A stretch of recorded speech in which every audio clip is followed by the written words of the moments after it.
우리 기도하겠습니다. 연일 이어지는 무더위 속에서 우리를 지키시고 은혜 앞으로 불러주시니 감사드립니다. 이 시간 우리에게 들을 귀를 주옵소서. 콩알 한 알이 막혀도 천둥 소리를 듣지 못한다는데 그것이 근심이든 어리석음이든 주님의 말씀을 가로막는 일이 없게 하옵소서. 말씀을 전하는 자의 부족함과 자격 없음을 말씀에 넉넉하신 은혜로 덮어 주옵소서. 예수 그리스도의 이름으로 기도합니다. 아멘. 우리가 이 땅에서 살아가지만 우리에게 필요한 것은 하늘의 은총입니다.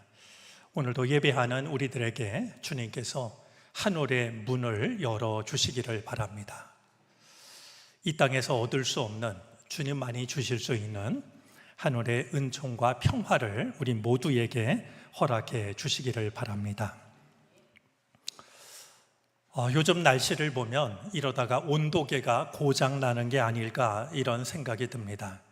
세계 곳곳에서 연일 최고 기록을 갈아치우고 있습니다. 가까이 있는 중국만 하더라도 남부 쪽에서는 폭우로 인해서 많은 사람들이 목숨과 삶의 터전을 잃어버리고 있습니다. 하지만 북부 지역에서는 폭염과 가뭄으로 또한 삶의 터전을 잃어버리고 있습니다. 한 나라 안에서 일어나는 일입니다. 한쪽은 물난리로, 한쪽은 신발을 신지 않고 걸으면 화상을 입을 만큼 이런 극단적인 날씨를 보이고 있죠. 뭔가 우리가 원하지 않는 시간이 우리에게 점점 가까이 다가오고 있다라는 생각을 지울 수가 없습니다. 우리 이런 현실 속에서 아주 작아 보인다 할지라도 하나님이 지으신 이 세상을 지켜낼 수 있는 것이 내게 있다라고 하면 그것을 포기하지 않고 실천할 수 있는 우리들이 되어졌으면 좋겠습니다. 엊그제가 절기로는 하지였습니다. 얼마 전 지나다 보니까 감자밭에 감자순이 누렇게 변했던데요. 아마 하지 감자가 잘 익었을 거라 여겨졌습니다. 하지는 1년 중에서 낮의 길이가 가장 긴 날입니다. 시간의 분기점이 되는데 이 날을 기점으로 해서 이제 낮의 길이는 조금씩 어른들 말에 의하면 노루 꼬리만큼 짧아지기 시작할 거고 어둠의 길이는 길어지게 될 겁니다. 이런 절기를 보내면서 우리 안에 밝음과 어둠의 기운이 조화를 이루게 되기를 바랍니다. 어둠을 두려워하지 않고 어둠을 어둠이라고 부를 수 있을 만큼의 평안함이 우리에게 허락되기를 바랍니다. 지극히 개인적인 일이긴 합니다만 이번 주일은 저희 내외에게도 뜻있는 날입니다. 정론교회 부임한 지 이제 꼭 만 6년이 이제 지납니다. 7년째를 맞이했는데 잠깐 사이에 이만큼 시간이 지나갔다 생각이 듭니다. 주님께서 우리들의 만남을 더욱 축복해 주시기를 바랍니다. 함께 동행하는 기쁨과 감사가 걸음마다 넘쳐날 수 있었으면 좋겠습니다. 어리석다라고 하는 것을 잘 알면서도 오늘 본문 앞에서 묻고 싶은 질문이 있습니다. 우리 인생에 고난이 없다면 그 인생은 어떤 인생이 될까요? 우리의 삶 속에 우리를 괴롭히는 모든 고난이 사라진다라고 하면, 그래서 내가 원하는 대로 모든 일이 술술 풀린다면, 다른 사람에게 찾아온 그 모든 고난이 알아서 나를 피해 간다면 나의 삶은 어떤 삶이 될까요? 이런 허황된 질문이 어디 있을까 생각할지 모르지만 적지 않은 순간 우리도 같은 질문 앞에 섭니다. 많은 그리스도인들이 고난 앞에서 흔들립니다. 하나님을 믿는 나에게, 그리고 기도하는 나에게 왜 이런 일이 찾아왔을까? 하나님이 살아 계시다면, 하나님이 나를 사랑하신다면 미리 막아 주셔야 했던 일이 아니었을까? 그런 생각이 들 때가 있기 때문입니다. 오늘 성경은 우리에게 직접적이진 않지만 그럴수록 묵직하게 우리 삶에 고난이 찾아오는 것은 피할 수 없는 일이라고 하는 사실을 일러줍니다. 왜냐하면 예수님이 타신 배에도 풍랑이 찾아왔기 때문입니다. 예수님이 타셨음에도 불구하고 거친 풍랑은 예수님이 타신 그 배를 삼키려고 했습니다. 예수님이 타신 배에도 이런 풍랑이 찾아왔다라고 한다면 우리가 무엇을 더 말할 수 있을까라는 생각이 들기 때문입니다. 우리가 창조주가 아니라 피조물이라고 하는 사실을 고난만큼 분명하게 일러주는 것은 따로 없습니다. 원하지 않는 고난을 만난다라고 하는 것만큼 내가 먼지와 같은 피조물이라고 하는 사실을 일러주는 것이 무엇이 있겠습니까? 그런 점에서 믿음이라고 하는 것은 고난을 피하거나 면하게 되기를 구하는 방법이나 수단을 배우는 것이 아니라 내게 찾아온 고난 속에 어떤 의미가 담겨져 있는지, 나를 향하신 하나님의 뜻이 무엇일지 그것을 깨닫고 그 고난을 이겨내는 거룩한 능력을 배우는 과정입니다. 서양 속담 중에 흐르는 시냇물에서 돌들을 치워버리면 그 냇물은 노래를 잃어버린다라는 속담이 있습니다. 생각하면 생각할수록 고개를 끄덕이게 됩니다. 흐르는 시냇물이 돌에 부딪히면 아플까봐, 또 흐름이 방해될까봐 돌들을 치워내면 시냇물이 편하고 좋을 것 같지만 그 시내는 노래를 잃어버린다라는 뜻을 담고 있습니다. 한번 생각해 보시겠습니까? 내게 고난이 없었어도 나는 하나님을 믿었을까요? 내게 고난이 없었다면 나는 기도하는 사람이 되었을까요? 내게 고난이 없었다면 간절한 마음으로 무릎 꿇는 일이 가능했었을까요? 시편 119편을 기록한 시인의 고백 속에 우리가 만나는 고난의 의미가 오롯이 담겨져 있습니다. 시편 119편 17절 말씀입니다. 고난을 당한 것이 내게는 오히려 유익하게 되었습니다. 그 고난 때문에 나는 주님의 율례를 배우게 되었습니다. 이 말씀을 유진 피터슨 목사님은 메시지 성경에서 다음과 같이 이해를 했습니다.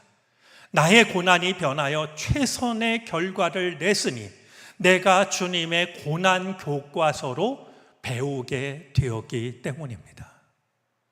고난을 통해서 내가 세상이 내게 준 세상의 교과서가 아니라 그 고난을 통해서 내가 주님의 고난 교과서로 배우게 되었기 때문에 고난은 최선의 결과로 이어졌다라고 이해를 하고 있는 겁니다. 주님의 고난 교과서라는 말에 밑줄을 긋고 싶습니다. 오늘 말씀 속에는, 특별히 오늘 말씀을 시작하는 35절 속에는 우리가 주의 깊게 보아야 할 표현들이 있습니다. 바다 저편으로 건너가자라고 말씀하신 분은 예수님입니다. 그리고 그 말씀을 하실 때는 저물녘이었습니다. 바다 건너편은 거라사 지방으로 이방인들이 사는 땅이었습니다. 경건한 유대인들은 이방 땅을 부정하게 여겨서 그 땅을 밟으려고 하지를 않았습니다. 근데 예수님이 바다 저편으로 건너가자라고 하신 겁니다. 우리 4장 말씀을 보면 이날은 주님께서 하루 종일 말씀을 전하신 날입니다. 아마 저녁 때가 되었을 때 몸과 마음이 젖은 솜처럼 무거우셨을 겁니다. 어서 씻고 먹을 거 먹고 빨리 좀 잠을 자는 것이 필요한 시간이라고 여겨집니다. 그런데 예수님은 바로 그 저물녘에 바다 저편으로 건너가자 하셨던 겁니다. 그 바다를 건너다가 풍랑을 만난 것이었는데 우리 이어지는 마가복음 5장에 보면 그 바다를 건너가서 거라사 땅에서 하신 일이 어떤 일인지가 다음 장인 5장에 기록이 되어져 있습니다. 이 거라사 지방을 가셔서 하신 일은 딱 한 가지였습니다. 악하고 더러운 귀신 들린 한 사람을 온전하게 하신 일이죠. 그 일을 위해서 돼지떼 2,000마리가 바다에 빠져서 몰사하는 일이 있었고 그 모습을 본 그 지역 사람들이 예수님에게 간청을 했습니다. 어서 빨리 우리 지역을 떠나 주십시오. 한 사람이 깨끗해진 건 좋은 일이었지만 대가가 너무 크다라고 생각을 했던 겁니다. 예수님에게 찾아볼 수 없는 것이 억지입니다. 사람들이 떠나달라고 하자 배를 타고 본래의 땅으로 돌아오십니다. 결국 예수님이 거라사 지방에서 하신 일은 한 사람을 고치는 일이 전부였습니다. 그 일을 위해서 예수님은 저물녘에 바다를 건너신 것이고 그 바다를 건너다가 풍랑을 만났던 겁니다. 오늘 말씀을 생각하면서 한 가지 먼저 마음에 담고 싶은 게 있습니다. 복음의 확장은 쉽게 이루어지지 않습니다. 예수님조차도 그 피곤함에도 불구하고 밤바다를 건너실 때 풍랑을 이겨내셨을 때 한 영혼을 고치실 수가 있었던 겁니다. 예수님이 그러셨다면 우리는 예수님과 비교할 수 없는 우리들은 더욱더 그리해야 되는 것이 마땅합니다. 시간이 지나면 내가 하지 않아도 누군가가 하지 않을까라는 마음을 내려놓고 그 누군가를 향해서 밤바다를 건너가는 그것이 한 영혼을 살리려고 하는 우리의 사랑의 구체적인 모습이 되어지기를 바랍니다. 밤바다를 건너다가 풍랑을 만난 제자들은 크게 당황합니다. 아니 예수님이 타셨는데도 풍랑이 일던 바다도 예수님이 배에 오르시는 순간 잔잔해져야 하지 않을까? 여러분 이게 제자들 마음 아니었을까요? 우리들 마음이 그런 것처럼 말이죠. 그런데 배가 떠날 때는 멀쩡하던 바다가 그 바다를 건너가는 중에 풍랑을 만났으니 풍랑을 만난 것 자체가 제자들로서는 여간 당혹스러운 일이 아니었을 겁니다. 우리가 잘 알고 있는 것처럼 예수님의 제자들 중에는 그야말로 갈릴리 바닷가에서 잔뼈가 굵은 어부 출신들이 있습니다. 베드로, 안드레, 야고보, 요한이 그들이죠. 그들은 이 갈릴리 바다에서 일어나는 풍랑을 누구보다 잘 알고 있었습니다. 그 위력이 어떠한지, 그럴 땐 어떻게 대처해야 되는지, 얼만큼만 견디면 이 풍랑이 가라앉는지 아마 여러 번 경험을 했을 겁니다. 그런데 그 밤에 일어났던 풍랑은 그들의 그 수많은 경험을 무용지물로 만드는 풍랑이었습니다. 거센 바람이 일어나서 파도가 배 안으로 덮쳐오기 시작하는데 물이 벌써 배에 가득 차게 되었고 배는 금방이라도 바닷속으로 빠져들 것만 같았습니다. 배가 아직 바다에 가라앉은 것은 아닌데 제자들은 벌써 죽음의 두려움에 빠져버리고 맙니다. 제자들이 다급하게 예수님을 깨우며 한 말 속에 그들의 심경이 담겨져 있습니다. 오늘 38절인데요. 선생님, 우리가 죽게 되었는데도 아무렇지도 않으십니까? 이제 우리가 꼼짝없이 죽게 되었다라고 하는 것이 제자들이 가졌던 상황 파악이었습니다. 오늘 제자들의 모습 앞에서 우리가 겸손하게 인정해야 할 것이 있습니다. 우리가 만나는 고난 중에는 우리의 경험을 무용지물로 만드는 고난이 있습니다. 웬만한 고난은 우리의 경험으로 이해하고 극복할 수 있지만 우리 인생에 우리에게 다가오는 고난 중에는 우리의 경험이 아무런 소용이 없는 그런 고난이 분명히 존재한다는 겁니다.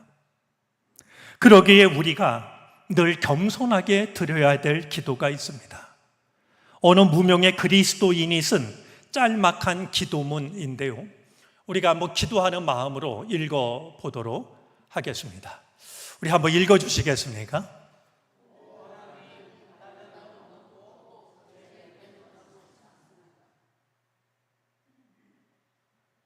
저 짧은 한 문장 속에 우리가 만나는 고난, 우리가 사는 세상, 우리가 가져야 될 믿음이 무엇인지가 담겨져 있는 것이 아닐까요? 오 하나님, 바다는 너무나도 크고 제 배는 너무나도 작습니다. 제가 다닌 수원에 있는 유신고등학교는 당시에 지구촌 교회 담임하다 은퇴하신 이동원 목사님이 교목으로 계시던 학교였습니다. 그 얘기를 듣고 그 학교를 찾아가서 시험을 보았습니다. 학교 현관에 큰 그림 하나가 걸려 있었는데 오늘 본문을 표현한 그림입니다. 그림 잘 보이십니까? 지금 저 앞에서 키를 붙잡고 있는 저 학생이 입고 있는 옷이 유신고등학교 교복이었습니다. 학교를 드나들면서 저 그림을 볼 때마다 그래, 내 삶의 주인은 주님이시지 이렇게 마음에 새겼던 기억이 있습니다. 바다는 너무 크고 제 배는 너무나도 작습니다. 나의 힘으로 이해할 수 없고 감당할 수 없는 고난을 만날 때마다 이 기도를 떠올리시고 나를 고난 속에 홀로 내버려 두지 않으시고 뒤에서 나를 지키시는 저 그림 속 예수님을 떠올릴 수 있기를 바랍니다.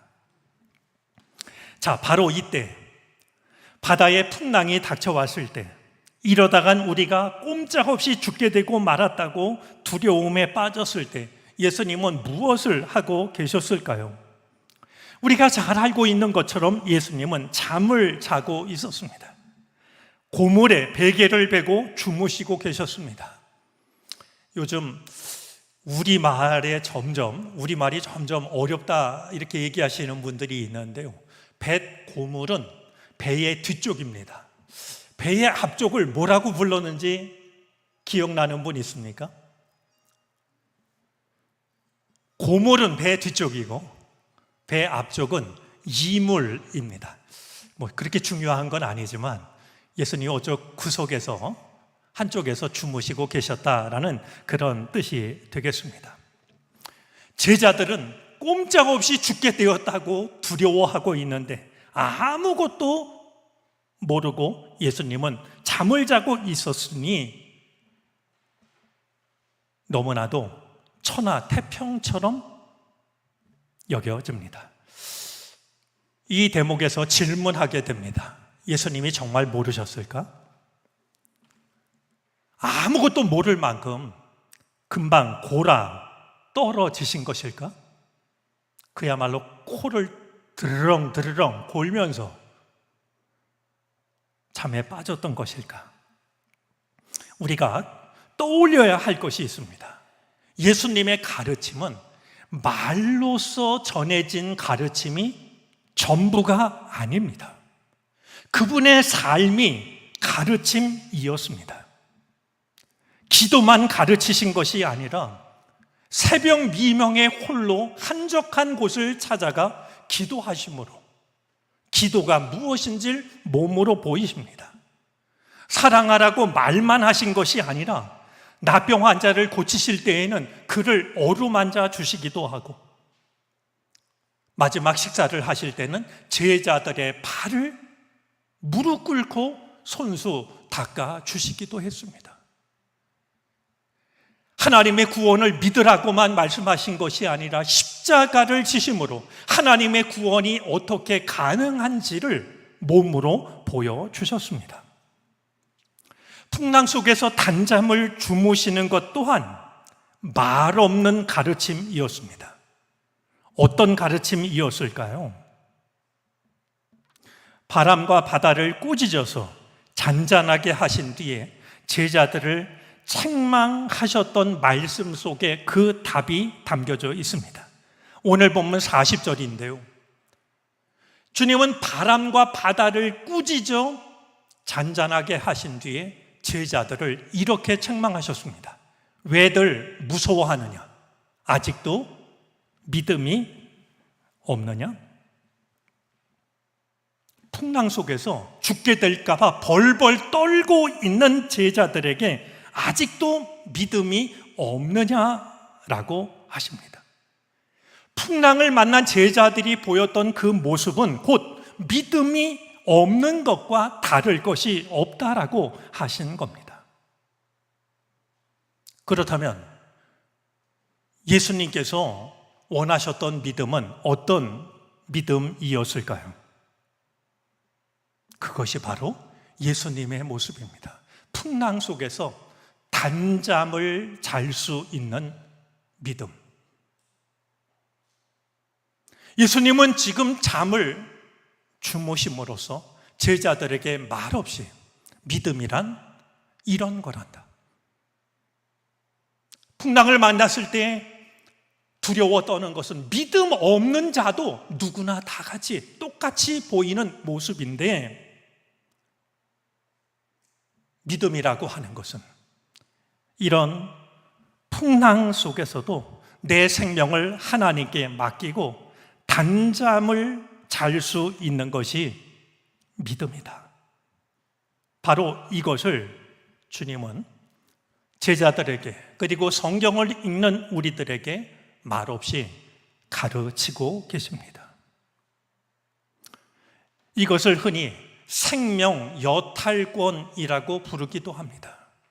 생명을 주시기도 하고 가져가시기도 하는 생명 여탈권이 풍랑에 있는 것이 아니라 저 풍랑을 다스리시는 하나님께 있다라고 하는 걸 인정하는 것. 그것이 바로 믿음이라고 하는 것을 주님은 말씀하고 있는 것이죠. 죽고 사는 것, 하나님께 맡기고 풍랑 속에서도 단잠을 자라. 어떤 웅변보다도 크고 묵직한 주님의 가르침이었던 것입니다. 이 주님의 가르침을 마음 깊이 새길 수 있었으면 좋겠습니다. 우리의 삶 속에도 우리가 이해할 수 없고 감당할 수 없는 풍랑이 찾아옵니다. 하나님을 믿는데도 하나님께 기도하는데도 그치지 않는 풍랑이 있습니다. 그날의 밤바다처럼 우리 인생의 어두운 밤, 우리의 경험과 능력을 아무런 소용없게 만드는 고난이 찾아왔을 때 내 곁에 잠들어 계신 주님을 마음을 다해 흔들어 깨우되 우리 마음 가장 깊은 곳에는 나의 모든 것을 맡기고 하나님께 맡기고 단잠에 들 수 있는 이 믿음이, 이 평안함이 자리 잡을 수 있게 되기를 바랍니다. 우리는 그 시간을 통하여서 그렇게 했을 때 우리를 바다에 빠지게 하는 것이 아니라 바다 건너편으로 건너가게 하시는 주님의 능력과 사랑을 경험할 수 있게 될 것입니다. 기도하겠습니다.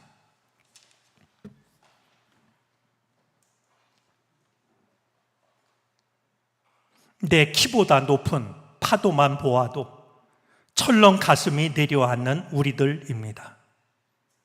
세상이라는 바다는 너무나도 큰데 믿음이라는 우리의 배는 너무나도 작습니다. 주님이 보여주신 말없는 가르침을 배우고 싶습니다. 모든 것을 하나님께 맡기고 풍랑 속에서도 단잠에 들 수 있는 믿음을 우리도 갖게 해 주옵소서. 예수 그리스도의 이름으로 기도를 드립니다.